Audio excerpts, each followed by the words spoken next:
क्या आप भी इस डेवलपिंग इंडिया के साथ ग्रो करना चाहते हो? आप भी चाहते हो कि इस नए साल 2025 में आपका पोर्टफोलियो आपको बड़े अच्छे रिटर्न्स दे? तो यार मैं हूं नवीन शर्मा और मैं स्वागत करता हूं आपका इस नई अमेजिंग वीडियो के अंदर। मैं हूं एक PhD scholar eight IIT Indore और इस वीडियो के अंदर मैं बात करने वाला हूं एक ऐसे शेयर के बारे में जो काफ़ी अच्छे सेक्टर से बिलोंग करता है और सेक्टोरियल ग्रोथ भी उस शेयर के अंदर काफ़ी अच्छी होने वाली है। उस कंपनी के बारे में हम बात करेंगे। कंपनी का नाम है अशोका बिल्डकॉन और हम देखेंगे कि कंपनी सेक्टर में किस तरीके की ग्रोथ कर रही है, कंपनी के फाइनेंशियल्स कैसे हैं, कंपनी ओवर द क्वार्टर्स किस तरीके की ग्रोथ कर रही है। ये सारी चीज़ें मैं इस वीडियो के अंदर बात करूंगा। साथ ही साथ मैं बात करूंगा कंपनी के टेक्निकल्स कैसे हैं, कंपनी चार्ट के ऊपर किस तरीके का परफॉर्म कर रही है। तो यार इस वीडियो में आपको लर्निंग्स बहुत ज़्यादा मिलने वाली है। सेक्टर का एनालिसिस कैसे करना है, कंपनी के फाइनेंशियल्स को कैसे देखना है, एकदम सिंपल एनालिसिस करेंगे। तो आई होप आप लोगों के लिए ये वीडियो लर्निंग से भरा होने वाला है। तो चलिए शुरू करते हैं कंपनी के फाइनेंशियल्स के साथ। अशोका बिल्डकॉन की अगर हम बात करें तो अशोका बिल्डकॉन एक डाइवर्सिफाइड इंफ्रास्ट्रक्चर कंपनी है जो कि मल्टीपल सेक्टर्स में अपनी प्रेजेंस बनाकर रखती है। अगर कुछ की प्रोजेक्ट्स की बात करें जो इसने फिस्कल ईयर 23-24 में कंप्लीट किए थे, तो देखते हैं कि कंपनी ने 20,000 से भी ज़्यादा लेन किलोमीटर्स की रोड और हाईवेज के कंस्ट्रक्शन का काम कंप्लीट किया था। 50,000 plus kilometres power line network और 750 प्लस टन किलोमीटर्स का ओवरहेड इलेक्ट्रिफिकेशन का काम इन्होंने कंप्लीट किया था। अगर रेलवेज़ की बात करें तो कंपनी ने 170 प्लस टन किलोमीटर्स की रेलवे लाइन को लिंक करने का काम भी किया था। साथ ही साथ अगर हम बात करें बिल्डिंग कंस्ट्रक्शंस के बारे में तो कंपनी ने 10 मिलियन स्क्वायर फीट से ज़्यादा की बिल्डिंग्स को कंस्ट्रक्शन का काम कंप्लीट किया था, जिसमें कमर्शियल, रेजिडेंशियल और स्मार्ट इंफ्रास्ट्रक्चर भी शामिल है। और अगर हम कंपनी के ऑप्टिकल फाइबर डिप्लॉयमेंट की बात करें तो कंपनी ने 32,000 प्लस किलोमीटर्स के ऊपर ऑप्टिकल फाइबर्स को ले डाउन का काम किया था। इससे हमें देखने को मिलता है कि किस तरीके से सेक्टर वाइज इन्होंने अपनी परफॉर्मेंस मेंटेन की हुई है, रेलवे में हो, चाहे पावर में हो, चाहे रोड्स और हाईवेज ब्रिजेस में हो। ठीक है, कुछ आइकॉनिक प्रोजेक्ट्स की बात कर लेते हैं जो कंपनी ने कंप्लीट किए थे। कंपनी ने मोपा एयरपोर्ट लिंक रोड जो कि गोवा के अंदर था, इन्होंने डेडलाइन से 3 महीने पहले वो कंप्लीट करके दिखाया था।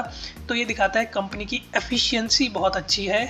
और साथ ही साथ अगर हम बात करें नर्मदा ब्रिज के बारे में तो वो इन्होंने गुजरात में बनाया था और फर्स्ट 8 लेन एक्स्ट्रा डोज्ड केबल ब्रिज है वो, जो कि इंडिया में पहली बार इस तरीके का देखने को मिला। वो भी इन्होंने एक काफ़ी इनोवेटिव अप्रोच के साथ बनाया। तो दिखा रहा है कंपनी के पास इनोवेटिव सॉल्यूशंस है, बढ़ती इंडिया की डेवलपमेंट प्रोजेक्ट्स ग्रोथ जो है उनके साथ कोप अप करने के लिए इनोवेटिव सॉल्यूशंस कंपनी ट्राई कर रही है। साथ ही अगर बात करें कंपनी की ओवरसीज प्रेजेंस के बारे में तो कंपनी ने स्ट्रॉन्ग प्रेजेंस बना रखी है मालदीव्स के अंदर, गुयाना के अंदर, सऊदी अरेबिया और बांग्लादेश के अंदर। इससे हमें पता चलता है कि कंपनी सिर्फ इंडिया के प्रोजेक्ट्स ही नहीं, ओवरसीज़ प्रोजेक्ट्स भी हैंडल कर रही है। अब हम बात कर लेते हैं थोड़ा कंपनी के फाइनेंशियल्स के बारे में। हम समझ लेते हैं कि कंपनी फिनेंशियली किस तरीके का परफॉर्म कर रही है। तो अगर फिस्कल ईयर 2024 की बात करें तो कंपनी का रेवेन्यू 6,478 करोड़ से बढ़कर 7,841 करोड़ हो गया, जो कि एक 21% की ईयर ऑन ईयर ग्रोथ है। और अगर हम प्रॉफिट आफ्टर टैक्स पैट की बात करें तो कंपनी का पैट 461 करोड़ चल रहा है, जो कि फिस्कल ईयर 21 से 31% की ग्रोथ हमें दिखाई देती है। कंपनी के नेट प्रॉफिट मार्जिन भी काफ़ी अच्छे दिखाई दे रहे हैं, 5.88% के पास ये फिगर निकल के आता है। साथ ही कंपनी का अगर डेट टू इक्विटी रेशियो हम देखें तो वो 0.58 के करीब चल रहा है, जो कि हमें दिखाता है कि कंपनी की जो बोरोइंग्स है वो कंपनी के कंट्रोल में है और काफ़ी लिक्विड पोजीशन उनके पास में है। और ये एक बैलेंस्ड प्राइस स्ट्रक्चर दिखा रहा है कंपनी का, जो कि मेंटेन्ड है। तो ये चीज़ हमें समझ में आई कि एनुअली जो ग्रोथ है कंपनी का वो बहुत ही अच्छा है। और 2021 से लेके 2024 तक अगर आप कंपनी का ग्रोथ देखोगे तो इट इज़ रियली गुड और अप्रिशिएबल ग्रोथ हमें देखने को मिली है। अगर हम बात करें पिछले क्वार्टर के अंदर कंपनी ने कैसा परफॉर्म किया है तो क्वार्टर 2 में कंपनी का जो रेवेन्यू था वो 1417 करोड़ था और वो स्लाइट डिक्रीज हुआ है पिछले कुछ क्वार्टर से। बट ये कम्प्लीटली बिकॉज ऑफ सीजनैलिटी है, क्योंकि अगर हम कंपनी की फाइनेंशियल हिस्ट्री देखें तो हम देख सकते हैं कि company has been delivering good sales and profit in quarter 3 and quarter 4 which are prime seasons for the infrastructure companies. तो ये जो है क्वार्टर 2 में जो कंपनी के रेवेन्यूज़ थोड़े बहुत डाउन हुए हैं वो कम्प्लीटली सीजनैलिटी की वजह से है। जो हमें पता है कि मानसून सीजन चलता है और उस टाइम पे कंस्ट्रक्शन के काम ज़्यादा हो नहीं पाते हैं, तो it is nothing to worry about. अब अगर हम बात करें कंपनी की ऑर्डर बुक के बारे में, तो ऑर्डर बुक करंट जो है वो कंपनी की 11,500 करोड़ से ज़्यादा की है, जिसमें डाइवर्सिफाइड प्रोजेक्ट्स इनके पास है। जैसा कि हमने बात किया कि ये डाइवर्सिफाइड सेगमेंट्स के अंदर अपनी प्रेजेंस रखते हैं, जैसे कि इनके पास रोड, ईपीसी और कुछ पीपीपी जो पब्लिक प्राइवेट पार्टनरशिप के प्रोजेक्ट्स हैं वो भी है, पावर में है और रेल में तो इनके प्रेजेंस है ही। अब अगर मैं बात करूँ फ्यूचर ग्रोथ के बारे में, तो कुछ फैक्ट्स हम देख लेते हैं। जैसे कि इंडियन गवर्नमेंट ने अपनी इंफ्रास्ट्रक्चर पर स्पेंडिंग पिछले 3 साल में बढ़ाकर डबल कर दिया है, मतलब 2 गुना हो जाने से ऐसी कंपनीज जो इंफ्रास्ट्रक्चर रिलेटेड काम में डील कर रही है उनकी ग्रोथ भी बहुत अच्छे देखने को मिली हमें। और as a percentage of GDP अगर बात करें, तो करंट फिस्कल ईयर जो चल रहा है उसके अंदर 3.4% of GDP was spent on infrastructure projects, which was only 1.7% in fiscal year 2019-20। तो ये हमें देखने को मिलता है कि इसकी वजह से किस तरीके से इन कंपनीज की ग्रोथ हो रही है, क्योंकि जितना ज़्यादा गवर्नमेंट इंफ्रास्ट्रक्चर पर स्पेंड करेगी उतना ही ज़्यादा इंफ्रास्ट्रक्चर कंपनीज को ग्रोथ मिलेगी। अब अगर हम ग्लोबल सिनेरियोज की बात करें, तो हमें पता है कि यूएस गवर्नमेंट ने मिनिमम 2 रेट कट्स का बोला है, क्योंकि इन्फ्लेशन वगैरह सब कुछ हमको देखने को मिला पिछले कुछ महीनों के अंदर। तो अगर हम रेट कट्स की बात करें और उनको देखें कि अगर हमें मिनिमम 2 रेट कट्स भी मिलते हैं तो उनका इम्पैक्ट इंफ्रास्ट्रक्चर प्रोजेक्ट्स के ऊपर बहुत ही पॉजिटिव देखने को मिलेगा।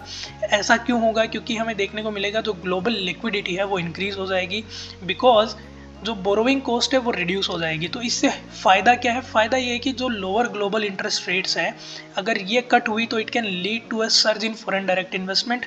जो हमें देखने को मिला कि एफआईआईज ने बहुत ज़्यादा आउटफ्लो किया है फ्रॉम अक्टूबर, नवंबर एंड दिसंबर। इन 3 महीनों में हमें बहुत ज़्यादा आउटफ्लो देखने को मिला स्टार्टिंग फ्रॉम द अक्टूबर।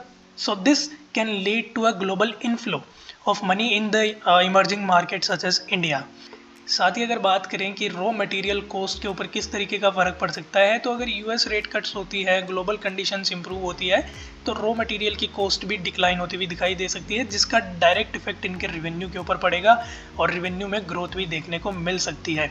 तो चाहे इंफ्रास्ट्रक्चर प्रोजेक्ट्स हो या फाइनेंशियल स्टेबिलिटी हो, अशोका बिल्डकॉन ने एक बेंचमार्क सेट किया है और एक ऐसी कंपनी है जो कि कंसिस्टेंट ग्रोथ और प्रॉफिटेबिलिटी दे भी रही है और आने वाले टाइम में दे सकती है, अगर अच्छी इकोनॉमिक कंडीशंस में हमें देखने को मिलती है। तो अगर मैं बात करूं शेयर होल्डिंग पैटर्न के बारे में, कंपनी का शेयर होल्डिंग पैटर्न किस तरीके का दिखाई दे रहा है, तो हम देखेंगे कि 2021 से लेके अभी तक 2024 में प्रोमोटर्स ने अपना स्टेक मेंटेन किया है। 54.48% के करीब प्रोमोटर्स ने अपना स्टेक मेंटेन किया हुआ है। बट हमें देखने को मिलेगा कि एफआईआईज ने हैवी बाइंग की है। फ्रॉम 2021 2.40% से बढ़ा के इन्होंने 7.95 अराउंड 8% तक इन्होंने स्टेक बाई किया है कंपनी के अंदर। डीआईआईज ने अपनी मेंटेन की है, 21% था 2021 के अंदर, जो कि अभी 17.79 चल रहा है। तो एक 17 से 21 की रेंज में डीआईआईज ने अपनी होल्डिंग को मेंटेन किया है और पब्लिक के पास अभी अराउंड 20% होल्डिंग है कंपनी के अंदर। तो शेयर होल्डर्स प्रॉमिसिंग लगते हैं, बिकॉज प्रोमोटर्स ने स्टेक मेंटेन किया है, एफआईआईज ने अपनी स्टेक बिल्ड किया है इसके अंदर और डीआईआईज भी अबाउट 18% स्टेक रखती है कंपनी के अंदर। तो शेयर होल्डिंग पैटर्न भी कंपनी का काफ़ी प्रॉमिसिंग लगता है। तो अभी तक मैंने बात की कि कंपनी के फाइनेंशियल्स कैसे हैं, कंपनी की सेक्टर ग्रोथ किस तरीके की है और ग्लोबल आउटलुक हमें किस तरीके का दिखाई दे रहा है। और अब मैं बात करने वाला हूं कि कंपनी के टेक्निकल्स कैसे हैं, कंपनी प्राइस एक्शन किस तरीके का दिखा रही है चार्ट के ऊपर। तो डायरेक्ट हम चलते हैं चार्ट के ऊपर। तो यार यहाँ पर मैंने अशोका बिल्डकॉन का मंथली चार्ट ओपन किया हुआ है और अगर हम बात करें कि 2024 में अशोका बिल्डकॉन ने क्या किया है, तो अगर हम देखें कि ये जो हाई लगा था यहाँ पे, ये 2018 के अंदर लगा था। और अगर इस हाई की बात करें तो इसका यहाँ पर हमें मई और जून के बाद यहाँ पर ब्रेकआउट देखने को मिला है 2024 के अंदर। तो यार ये जो मल्टी ईयर ब्रेकआउट हमें देखने को मिला है, मल्टी ईयर क्यों? बिकॉज ये जो हाई लगा था वो बहुत सालों से लगा हुआ था, 2018 में लगा था। उसके बाद यहाँ पे 24 के अंदर ऑलमोस्ट 5 to 6 ईयर हमें देखने को मिला, प्राइस ने इसके नीचे ही ट्रेड किया और उसके बाद यहाँ पर हमें एक ब्रेकआउट देखने को मिला है। तो 2024 में जो 196.55 का अराउंड लेवल ले लो, 190 या फिर 200 का लेवल जो इसने क्रॉस किया है, वो एक बहुत ही पॉजिटिव आउटलुक दिखाता है कि कंपनी के शेयर प्राइसेस किस तरीके से अप ट्रेंड के अंदर चल रहे हैं। और आप यहाँ पे देख पा रहे हो कि मंथली में किस तरीके का प्राइस में एक्सटेंशन आपको देखने को मिल रहा है। अब हम वीकली टाइम फ्रेम पे आ जाते हैं और अगर हम देखें यहाँ पे वीकली टाइम फ्रेम में एक ब्रेकआउट देने के बाद प्राइस ने काफ़ी रेंज में एक कंसोलिडेशन किया था और वापस इस रेंज का हमें ब्रेकआउट देखने को मिला था इसी दिसंबर के अंदर। 9 दिसंबर के बाद ये ब्रेकआउट देखने को मिला। तो अगर हम देखें कि यहाँ पर हमें एक ब्रेकआउट देखने को मिला, उसके बाद हम देख रहे हैं कि उसी ब्रेकआउट के ऊपर कुछ सस्टेनेबिलिटी मिल रही है प्राइस को और बजट भी आने वाला है। तो I think that yes really the global market and overall situation of the Indian market is improving. So if the market keeps on improving and we can see some more consolidation here on the daily time frame, अगर मैं बात करूं तो ये range जो हमारे पास में है, this range is pretty much important. अगर इसी रेंज के अंदर हमें थोड़ा और कंसोलिडेशन देखने को मिलता है, because we can not expect a direct breakout from here and then a big move, वो भी हो सकता है, but we have to be prepared for every kind of situations. और हम ट्राई कर सकते हैं कि ये जो मूव हमें मिला है इसका भी 50% या 62% के लेवल का हम वेट कर सकते हैं। तो अगर आप देखोगे यहाँ पर, so this level also looks good और यहाँ पर हमें एक ऑर्डर ब्लॉक और डिमांड भी दिखाई दे रही है। तो अगर हम वेट करना चाहें तो हम वेट भी कर सकते हैं, because future outlook of the company looks really promising, good company, good fundamentals और चार्ट के ऊपर भी हमें बहुत अच्छा अप ट्रेंडिंग स्ट्रक्चर दिखाई दे रहा है, डेली टाइम फ्रेम पर भी, वीकली पर भी, और मंथली तो आपने देखा ही काफ़ी एक्सटेंडेड लग रहा है। ठीक है, तो ये था यार प्राइस बिहेवियर, किस तरीके का प्राइस बिहेव कर रहा है हमारे पास में। मैंने आपको मंथली चार्ट भी दिखाया, वीकली भी दिखाया, किस तरीके से हमें आप एक मल्टी ईयर ब्रेकआउट मिला है और उसके बाद यहाँ पे किस तरह से एक वीकली ब्रेकआउट भी हमें दिसंबर में देखने को मिला। और अब हमारे पास में कौन सी ट्रेडिंग रेंज के अंदर हम ट्रेड कर रहे हैं, ये जो हमारे पास में रेंज है काफ़ी बड़ी रेंज निकल के आती है। हो सकता है यहाँ कोई अच्छा एक अक्यूमुलेशन या बिल्डअप हो, उसके बाद एक अच्छा ब्रेकआउट देखने को मिले, या फिर एक बार प्राइस इस डिमांड को टेस्ट करने के लिए ज़रूर आए। अगर वॉल्यूम्स की बात करें तो वॉल्यूम्स हम देख पा रहे हैं काफ़ी अच्छे बिल्ड वॉल्यूम्स हैं यहाँ पे। ये जो हमें देखने को मिला था वीकली ब्रेकआउट, ये भी काफ़ी अच्छी वॉल्यूम्स के साथ आया था।